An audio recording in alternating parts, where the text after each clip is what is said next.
Gelang karet bungkusnya lemper, kasusnya Maret, sadarnya September. Sebuah pantun kritik atas perhatian kesehatan yang baru difokuskan setelah 6 bulan dari kasus pertama diumumkan. Karena semua dikerjakan simultan, berbareng dalam penanganan masalah, namun tetap ekonomi yang dikedepankan. Terbukti saat ini tidak efektif. Sekarang COVID merajalela dan Indonesia masuk resesi. Efek COVID dibiarkan menyebar saat ini dengan penanganan longgar dan tidak melindungi nakes tenaga kesehatan. Indonesia akhirnya menjadi salah satu negara yang paling ditakuti. Selamat ya, ada lebih 59 negara takut menerima pendatang dari Indonesia. Hebat sekali pada takut dengan Indonesia. Bener deh, 6 bulan fokus pemerintah adalah masalah ekonomi yang terlalu dikedepankan. Ternyata membawa 2 efek yang tidak terselesaikan. COVID makin merajalela karena hanya melakukan himbauan pakai masker dan jaga jarak. Kemudian stimulus ekonomi fokusnya create demand, tidak menghasilkan naiknya produktivitas. Kemudian di bulan September ini baru menyatakan bahwa kesehatan lebih penting dari ekonomi.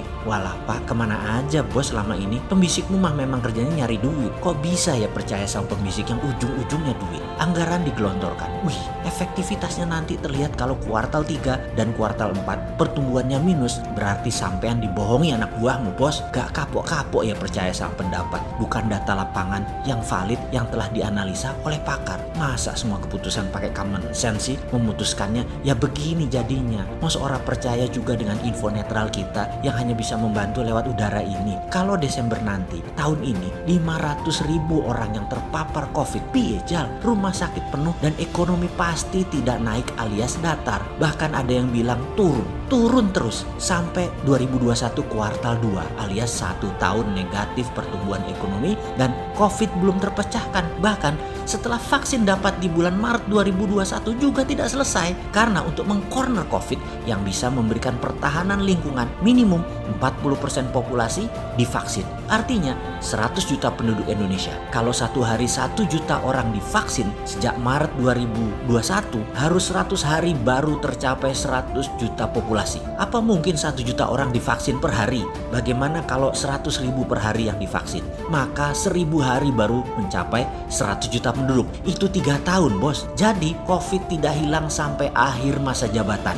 Ekonomi bagaimana? Kekuatan mengguyur uang paling top sampai September bulan ini sehingga akhir tahun kuartal 4 akan terlihat naik sedikit. Namun kuartal pertama 2021 akan balik mengempes. Lalu bagaimana solusinya? Loh ya, kita harus terus beli solusi. Kita kan bukan pengkritik negatif, kita pengkritik positif, yaitu pengkritik plus solusi. Saya akhirnya sadar bahwa usulan memakai MMT ternyata sudah dikerjakan. Dan saya akhirnya tersadar bahwa MMT tidak jalan baik yang dikerjakan tersebut. Karena itu banyak yang mempertanyakan ilmu abal-abal si Bosman ini tentang MMT. Saat ini MMT lah yang mengerjakan kelolaan ekonomi bernegara. Akhirnya kita mempelajari secara seksama di mana salahnya MMT. Modern monetary theory.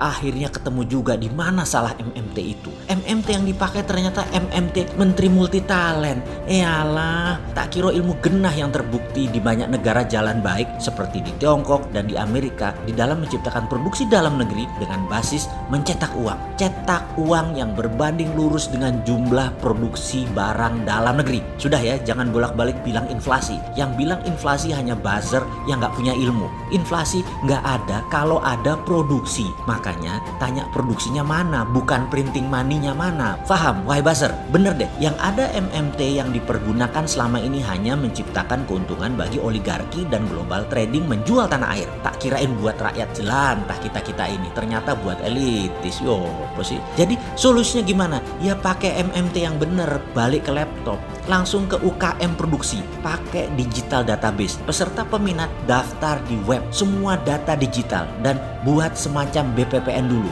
Ad hoc berlaku 4 tahun saja lembaga ini. Gak pakai tunai. Semua digital. Pakai payment sistemnya BI, KRIS, dan GPN. Selesai urusan bangsa yang bermasalah ini.